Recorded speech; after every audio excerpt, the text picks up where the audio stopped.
আসসালামু আলাইকুম খামারি এবং বন্ধুগণ, কেমন আছেন? আশা করি সবাই ভালো আছেন। আপনাদেরকে প্রীতি এবং শুভেচ্ছা জানিয়ে শুরু করছি নতুন আরও একটি প্রতিবেদন। আজকে আপনাদের নিয়ে এসেছি পাবনা জেলা চটপট থানা ধানবিলাতে। এখানে একজন উদ্যোক্তা, তিনি কবুতর পালন করছেন। তিনি শুরু করেছিলেন দেশি কবুতর দিয়ে, বর্তমানে তার এখানে অনেক জাতের কবুতর রয়েছে। কি কি জাতের কবুতর রয়েছে, কি কি খাবার খাওয়াচ্ছেন, কবুতরের কোনো রোগ ব্যাধি হয়েছে কিনা, কবুতর পালন তিনি কিভাবে করছেন, কবুতর পালন করতে গেলে যে রোগ ব্যাধি হয়ে থাকে তার ট্রিটমেন্ট কিভাবে করবেন, কোন রোগের কোন ট্রিটমেন্ট করলে কবুতরের ক্ষেত্রে ভালো হবে, এবং কবুতর পালন থেকে আয় সম্ভব কিনা, কিভাবে আপনি কবুতর পালন করলে কবুতরগুলো সুস্থ রাখতে পারবেন, এবং কবুতর পালন করতে গেলে কবুতরের যে বিষয়গুলো লক্ষ্য রাখতে হবে, এগুলো টুকিটাকি বিষয় নিয়ে পূর্ণাঙ্গ একটি প্রতিবেদন তৈরি করব আপনাদের মাঝে। আশা করছি সম্পূর্ণ প্রতিবেদন জুড়ে আপনারা আমার পাশেই থাকবেন। তো কথা বাড়াবো না, চলে যাবে এখন সরাসরি এই খামারের কাছে। এই খামারটির সম্পর্কে বিস্তারিত নিজে জানবো এবং আপনাদের জানানোর চেষ্টা করব।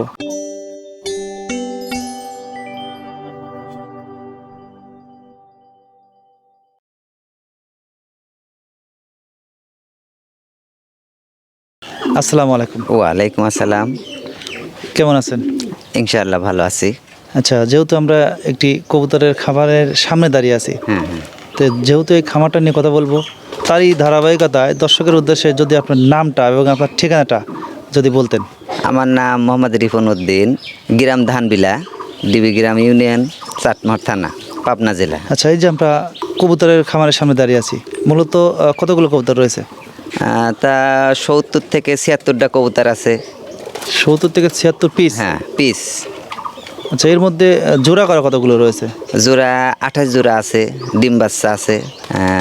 দেখা যাচ্ছে যে প্রতি মাসেই আমি বাচ্চা পাচ্ছি এখান থেকে। হ্যাঁ, এখান থেকে। কী কী জাতের কবুতর রয়েছে আপনার এখানে? এখানে আমার কালো বোম্বাই আছে, সাদা বোম্বাই আছে, তারপরে লাল বোম্বাই আছে, হলুদ হোমার আছে, আউল আছে, ঢাকাইয়া গিরিবাজ, তারপরে তোমার মেঘপাই আছে, এবং দেশীয় 2-1 জোড়া আছে। এই সবগুলো মিলিয়ে 70 থেকে 76 পিস? সব গিলে মিলে দেখা যাচ্ছে যে 28 জোড়া ডিম বাচ্চা মানে রানিং অবস্থায় আছে বর্তমানে। হ্যাঁ।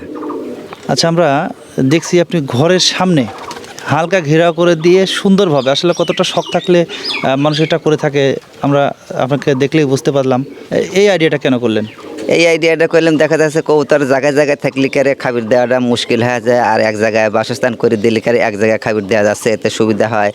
আর দেখা যাচ্ছে যে এক জায়গায় থাকলে কারে তোমার সন্ধ্যার পরে ওই সময় কাজ টাজ থাকে না, বাদ বাকি কাজ সারার পরে আমি সন্ধ্যার সময় ভিতরে যা 10 মিনিট কি 15 মিনিট কি আধা ঘন্টা সময় দিতে পারি, কোনটার বাচ্চা কোন জায়গায় রইলে কি, কোনো বাচ্চা কোনো কবুতর অসুস্থ হইলে কি না, সেক্ষেত্রে আমি তদারকি করতে পারি। এতে আমার সুবিধা এক জায়গায় ঘর থাকার কারণে। আচ্ছা, আপনার কবুতর পালনের শুরুর গল্পটা জানতে চাই। আপনি কতদিন আগে কবুতর পালন শুরু করলেন এবং মূলত প্রথমত কী কবুতর দিয়ে শুরু করেছিলেন? আমি প্রথমত দেশি কবুতর দিয়ে শুরু করি, তাও আনুমানিক 20 বছর হবে আমার কবুতর পালা। 20 বছর? হ্যাঁ, 20 বছর হবে।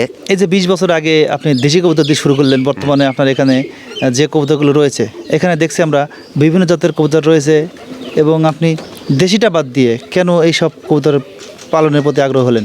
দেশি কবুতর আগে দেখা যাচ্ছে যে খুব একটা খাবার দেওয়া লাগে না, বিল বাজারে খায় আইছে, দেখা যাচ্ছে খরচটা কম হয়েছে। আর এখন যে হারে খাবার দেওয়া হয় সেই হারে তো দাম পাওয়া যায় না, তো সেই জন্যে মাঝখানে কিছু কিছু লোক দেখা যাচ্ছে যে বাচ্চার জন্য আবদার করে ভালো জাতের, ভালো কোয়ালিটি, যেমন লাল বোম্বাই আছে, ঝুটিটা ভালো হলে কেন একটা লোক দেখা যাচ্ছে উপযুক্ত দাম দিয়ে কিনবে চায়, তাতে বাজার অনুসারে 150-200 টাকা বাড়তি পাওয়া যায়। এই কারণে মাঝে মধ্যে আমি নতুন নতুন কবুতর পালার জন্য আগ্রহী হয়েছি।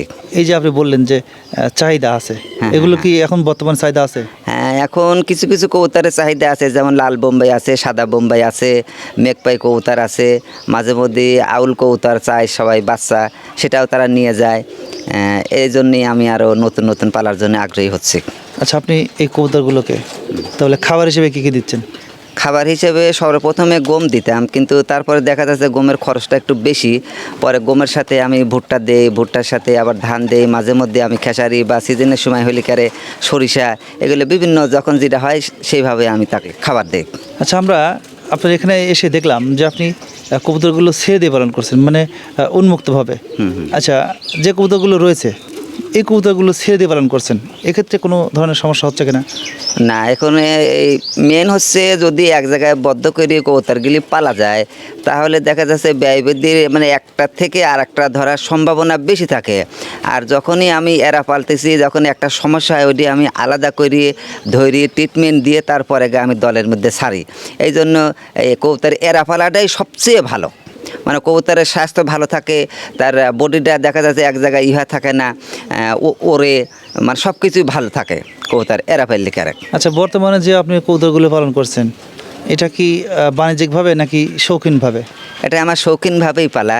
এখন পরবর্তী যদি সবাই আমার কবুতর দেখি পছন্দ করে বা কবুতরের বাচ্চা জোড়া দেখি বা কোয়ালিটি দেখে যদি পছন্দ করে, সেটা পরবর্তী বাণিজ্যিক হতেই পারে। মানে বাণিজ্যিকের আশা নিয়েই শৌখিনতাকে ঘিরে রেখেছেন? ঘিরে রেখেছি, বাণিজ্যের আশা নিয়ে মানে শৌখিনতাকে ঘিরে রেখেছি। মেন সমস্যা তো মেন বলতে কবুতরটা আসলে শখের বশতেই পালা। মানে যে লোকই কবুতর পালে তার একটা শখ আছে, আর কবুতরটা খুবই সুন্দর লাগে। মাঝে মধ্যে দেখা যায় সামনে ডাকে, খাবার খায়, মানে এই সব কিছু দেখা যায় একটা সময় কাটানো যায়, অবসর সময়টা কাটানোর জন্য দেখা যাচ্ছে যে এটা পালা আমার তেনে খুবই ভালো লাগে। আচ্ছা, বর্তমানে আপনার এই খামার থেকে কি পরিমাণে কত জোড়া বাচ্চা পাচ্ছেন প্রতি মাসে? আমি প্রতি মাসে না হলে 10 থেকে 15 জোড়া কি 20 জোড়া এরকম প্রতি মাসে আমি বাচ্চা পাচ্ছি। প্রতি মাসেই? হ্যাঁ, প্রতি মাসে বাচ্চা পাচ্ছি। নিয়মিত ওই ডিম বাচ্চা দিচ্ছে, অসুবিধা হচ্ছে না। যদি মাঝে মধ্যে একটু সমস্যা হয় সেটা আমি সাথে সাথে দ্রুত চিকিৎসা নিই, চিকিৎসা দেওয়ার পর ঠিক হয়ে যাক। আচ্ছা, অনেকেই বলে থাকেন যে ফেঞ্চি কবুতর পালন করতে গেলে বাচ্চা নাকি কম দেয়, এটা কি সত্যি কথা? না, আমার এখানে যে যতগুলো কবুতর আছে তার মধ্যে হুমারজাত কবুতর এক জোড়া শুধু ডিম বাচ্চাটা কম দেয়, তাছাড়া প্রত্যেকটা জাতি আমার ডিম বাচ্চা নিয়মিত দিয়ে আসতেছে। আচ্ছা, যেহেতু আপনি 20 বছর যাবৎ কবুতর পালনের সাথে জড়িত, তো আপনার এই খামারে কবুতরের তো অনেক রোগ ব্যাধি হয়, বড় ছোট সকল রোগ হয়ে থাকে, তো আপনার আক্রমণ করেছে কিনা এবং কিভাবে সমাধান করলেন? এটা বিভিন্নভাবে দেখা যায়। শীতের মৌসুমে ঠান্ডার প্রকোপটাই বেশি হয়, সেক্ষেত্রে সাধারণভাবে আমি নাপা অথবা হিস্টাসিন নাহলে সাথে সিপ্রোসিন সামান্য একটু করে দিয়ে ঠান্ডাটা যদি ভালো হয় তো হলো, যদি না হয় তাহলে উপজেলা পানি সম্পদ রুম আছে, ওখানে গিয়ে দেখা যায় বড় বড় স্যাররা থাকে, ওনাদের কাছে যে বলার পরে ওনারা স্লিপ করে দেয়, সেই অনুসারে ওষুধ খাইলে করে ঠিক হয়ে যায়। তার মধ্যে মেন একটা রোগ হচ্ছে হজম হয় না। এই হজম হওয়াটার জন্য মাঝে মধ্যে আমার একটা দুটি কবুতর মারা যায়, তাছাড়া ঠান্ডার জন্য এ পর্যন্ত আমার কোনো কবুতর মারা যায়নি। আচ্ছা, বর্তমানে যে কবুতরগুলো রয়েছে এগুলো কি সম্পূর্ণ সুস্থ? হ্যাঁ, বর্তমানে যে কবুতর আছে এখন সম্পূর্ণ সুস্থ আছে, এমনকি ডিম বাচ্চাও আছে প্রত্যেক জোড়ারই। আচ্ছা, এই কবুতরগুলো দেখার পরে অনেকেই নেওয়ার ইচ্ছা পোষণ করবে, কি করছে, এরা কি আপনার থেকে যোগাযোগ করে যদি কবুতর নিতে চায়, বড় ছোট, আপনি দেওয়ার ইচ্ছা আছে কিনা? হ্যাঁ, যদি কেউ ইচ্ছা করি আমার কাছ থেকে কবুতর নিতে যায় তাহলে আমি মনে করি সে ভালো জিনিস পাবে আর কি। মানে আমি তাকে ঠকানোর কোনো ধান্দা করবো না, যেটা ভালো হবে বা যদি কোনো রকম যদি সমস্যা থাকিও থাকে তবু আমি তার সাথে পরামর্শ করে তাকে আমি জিনিসটা দেবো। এক্ষেত্রে আমি বিশ্বাস করি সে খুবই ভালো জিনিস পাবে যদি আমার কাছ থেকে জিনিসটা নেয়। আচ্ছা, আপনি ছোট্ট পরিসরে এতগুলো কবুতর পালন করছেন, এত মানে কাছাকাছি ফেঞ্চি কবুতরের ক্ষেত্রে আমরা জানি একটু জায়গা প্রশস্ত রাখলে ভালো হয়, তো আপনি এত কাছে রেখেছেন, এক্ষেত্রে আপনার কোনো সমস্যা হচ্ছে কিনা? কাছাকাছি রাখা বলতে যখন আমি বাচ্চা কিছু রাখি দিয়ে বড় হয়, ওই ক্ষেত্রে বাচ্চাগুলি বড় অন্য কবুতর একটু ঠুকায়, মানে বাপ মা তো আর ঠুকায় না, অন্য কবুতর ঠুকায়, যার কারণে একটু সমস্যা হয়। তারপরে আমি আলাদা করে সে বাচ্চাগুলিকে আমি যত্নে রেখে দিই, পরবর্তী আর অসুবিধা হয় না। আচ্ছা, কবুতর পালনটা আপনি কেমন মনে করছেন?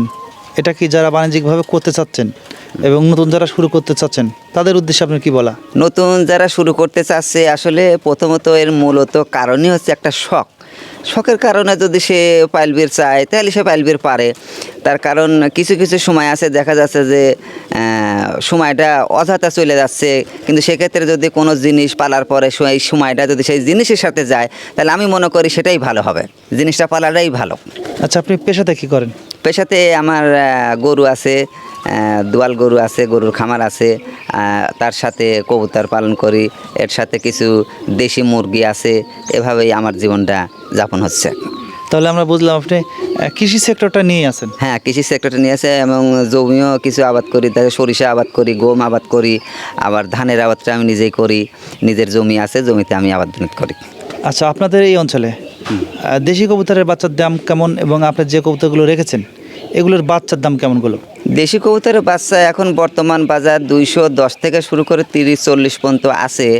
আর ফেন্সি জাতের কবুতর দেখা যাচ্ছে যে যদি কেউ চাহিদা করে, সে তাকে বলা লাগে না, সে এমনিতে দেশি কবুতর থেকে দেখা যায় 100-150 কি 200 বেশি দিয়ে সে বাচ্চাটা কেনার জন্য মতামত করে আর কি। এই জন্য ফেন্সি কবুতরটা একটু ভালো লাগে, কারণ তার খরচটা দেখা যাচ্ছে বাচ্চারা উপযুক্ত দামে বিক্রি করতে পারলে কেরে তোমার খরচটা বেশি পাওয়া যায়, যে খরচ হয় তার থেকে বেশি দেখা যাচ্ছে ইনকামটা হয়। আচ্ছা, যেহেতু আপনি কবুতর পালন করছেন 20 বছর যাবত, শুরুটা করেছিলেন দেশি কবুতর দিয়ে, বর্তমানে দেশি কবুতর দিয়ে। বিদেশি কবুতরগুলো রয়েছে। হ্যাঁ। আচ্ছা, এই কবুতর যে আপনি পালন করছেন, আপনি কি বুঝতে পারছেন যে আপনার এই খামার থেকে আয় হচ্ছে কিনা? আয় দেখা যাচ্ছে যে অনেক সময় একটু লস যায়, তারপরেও দেখা যাচ্ছে যে এটা শখ করে পালতেছি, এটা তো আর বাদ দেওয়া যায় না। এখন সময় লাভ হবেই, আর দুনিয়ায় দেখা যাচ্ছে যে লাভের সংখ্যাটাই কম, লসের সংখ্যাই বেশি। তাই সেই হিসেবে আমি কোনো কিছু মনে করিনি, আমি যখন যা লাগে প্রয়োজন মতো দিয়ে আসতেছি। এটাই। হ্যাঁ, এটাই। আচ্ছা, তাহলে আপনি যে খাবারটা কিনছেন, খাবারটা যদি বাড়ি থেকে দিতে হয় তাহলে তো কবুতর পালনের সম্পূর্ণ লস। হ্যাঁ, হ্যাঁ। তো সেক্ষেত্রে বাচ্চা বিক্রি করে আপনার খাবারের চাহিদাটা মেটাচ্ছে কিনা? বাচ্চা বিক্রি করে যখন দেখি যে খাবারের চাহিদাটা পূরণ হচ্ছে না, তখন নিজেই দেখা যায় অন্যান্য সাইট থাকে, ওখান থেকে কিছু টাকা দিয়ে খাদ্যটা কিনি, আমি কবুতরে খাবার দিই। আচ্ছা, আপনার যে ঘরটা রয়েছে, এই ঘরটার মাপটা কেমন, কত বাই কত আছে? এর মাপটা মোটামুটি 7 হাত থেকে 6 হাত, পিছন সাইডে তোমার 7 হাত লম্বা আছে, আর সুমকি 6 হাত লম্বা আছে। আচ্ছা, এত কম জায়গাতে এতগুলো কবুতর পালন করছেন, এটা কোনো সমস্যা? না, এখনও কোনো সমস্যা হয়নি। ওই প্রথমেই বললাম যে বাচ্চার ক্ষেত্রে যখন কোনো কবুতরের বাচ্চা বড় করার জন্য রাখি, ওই ক্ষেত্রে একটু সমস্যা হয়, তাছাড়া এমনিতে কোনো সমস্যা হয়নি এ যাবৎ। আশা করি আর হবে না, যদি হয় তাহলে এই ঘরটা বাড়ানোর চেষ্টা করব বেশিরভাগ। আচ্ছা, কবুতর পালনের ক্ষেত্রে যেহেতু আপনি 20 বছর যাবৎ কবুতর পালন করছেন, যদি কোনো ব্যক্তি কোনো সমস্যা কবুতরের হয়ে থাকে তার খামারে, সেক্ষেত্রে আপনার থেকে যদি পরামর্শ চায়, তারা পাবে কিনা? হ্যাঁ, আমি সেক্ষেত্রে যদি পরামর্শ চাই, আমি যত দূর জানি আমি তাকে সঠিক পরামর্শটা দেব, কখন কোনটা খাওয়াতে হবে, বা তাতে যদি কাজ না হয় কোন জায়গায় যেতে হবে, সেটা আমি পরামর্শ দিতেই পারি। অবশ্যই আমার এটা কর্তব্যের মধ্যে পড়ে আর কি। কারণ অনেকেই আমার কাছে জানতে চায়, ভাই এই খামারি আসলে কিভাবে কবুতর পালন করছেন, দেখাশোনা কিভাবে করছেন, তার কবুতরগুলো এত সুস্থ রয়েছে, এটার কারণ তো কোনো কিছু আছে। তো সেক্ষেত্রে আমিও চাই যে আপনি যতটুকু জানেন, যারা জানতে চায় তাদেরকে পরামর্শ দিবেন। এক্ষেত্রে সর্বপ্রথমে যখন আমি দেখি সর্দির ভাব থাকে, আমি নাপা 4 ভাগ করে 1 ভাগ দেই, হিস্টাসিন হাফ দেই, সাথে হচ্ছে সিপ্রোসিন, ওটা তো খুব পাওয়ারে অ্যান্টিবায়োটিক, ওটা সামান্য পরিমাণে দিলে কেরে দেখে যে 1 থেকে 2 দিন 2 ডোজ, রাতে 2 ডোজ দিলে কেরে ইনশাআল্লাহ ওটা কমপ্লিট হয়ে যায়। যত সর্দি থাক দেখা যায় সনসন হাঁপানির মতো থাকে, সেটাও ইনশাআল্লাহ ভালো হয়ে গেছে। আচ্ছা, আমরা দেখছি যে আপনি একটি ফাঁকা জায়গা রেখেছেন, ছোট্ট একটি জায়গাতে এই দিক দিয়ে কবুতর বাইর হচ্ছে। হ্যাঁ। আচ্ছা, অনেক জায়গা ছিল তো, এরকম ছোট রাখার কারণটা কি? এরকম ছোটো রাখেছে কারণ একসাথে যদি বেশি কবুতর বাড়ায় দেখ ঠুকাঠুকি করে, আবার ওখানে ওই যে জিনিসটা থাকে ওটা ভাঙার সম্ভাবনা থাকে, মানে হালকা একটা তক্তা দেওয়া থাকে কবুতরগুলো যাওয়ার জন্য, ওটার পরে বেশি চাপ পড়লে ওটা ভেঙে যায়, আবার নতুন করে দেওয়ার মতো আবার সময় লাগে। এই জন্য যাতে অল্প করে কবুতর বাড়ায়, কোনো সমস্যা না হয় ওই জায়গাতে, এই জন্য আমি ছোটো করে জায়গা রাখেছি। আচ্ছা, যে নতুন যারা আপনার মতো করে করবে, তারা কি প্রথমত এইভাবে করতে পারবে? হ্যাঁ, তারা যেভাবে মানে তার কবুতরটা হয় আর কি, মানে কবুতরটা যে পরিবেশ তার প্রয়োজন, ওই পরিবেশেই তাকে চেষ্টা করতে হবে সর্বপ্রথমে দেশি কবুতর দিয়েই। কারণ বিভিন্ন রোগ ব্যাধির সম্মুখীন হতে তো হবেই, জানদারি জিনিস পালা, এটা রোগের সম্মুখীন হতেই হবে। দেশি কবুতর থেকে দেখা যাচ্ছে যে যদি কোনো সমস্যা হয়, একটা যদি মারাও যায়, খুব একটা হয় না, যখন সে আস্তে আস্তে দিন যাবে, কখন কোন রোগের ওষুধ খাওয়ান লাগবে, কী ওষুধ খাওয়ান লাগবে, কোন জায়গা থেকে আনা লাগবে, তখন সে জানার পরে সে ফেন্সি কবুতর পালতে পারে। আচ্ছা, আপনি যে পানি দিছেন, এই পানির মধ্যে কোনো ধরনের ওষুধ মিশাচ্ছেন কিনা? যখন সমস্যা, সুস্থ শরীরে তো আসলে তো মানুষও কোনো ওষুধপাতি খায় না, তাই আমি সুস্থ শরীরে এখনও কোনো ওষুধ দেই নাই। যখন একটু সামান্য অসুখের বা ঝিমানির ভাব দেখি, সেখানে ইরোকট, পিফ্লক্স অথবা ইরাপিম, না হলে মাইকোনিড, এগুলো যে কোনো একটা দিলে কারে পানির সাথে আস্তে আস্তে দেখা যায়, না হলে ঠান্ডার ভাবতে বেশি থাকলে কারে বঙ্কভেট সিরাপ আছে, দিলে কারে তাতে ইনশাল্লাহ ঠিক হয়ে যায়। আচ্ছা, আপনাকে অসংখ্য ধন্যবাদ। কবুতর পালন সম্পর্কে আমাদের অনেক তথ্য দিলেন, সেজন্য আপনাকে ওয়ার্ল্ড সাপ্লাই ইউটিউব চ্যানেলের পক্ষ থেকে ধন্যবাদ জানিয়ে বিদায় নিচ্ছি। ভালো থাকবেন। আসসালামু আলাইকুম। ওয়ালাইকুম আসসালাম ওয়া রাহমাতুল্লাহ। বিদায় নেব রিপন ভাইয়ের এই কবুতরের খামার থেকে। যদি আমাদের ভিডিওটি ভালো লাগে লাইক করবেন, কমেন্ট করবেন, শেয়ার করবেন এবং সাবস্ক্রাইব করে আমাদের চ্যানেলে অ্যাড হয়ে থাকবেন। দেখা হচ্ছে নতুন কোনো খামার নিয়ে কিংবা নতুন কোনো প্রতিবেদনে। সে পর্যন্ত ভালো থাকবেন, সুস্থ থাকবেন। আল্লাহ হাফেজ।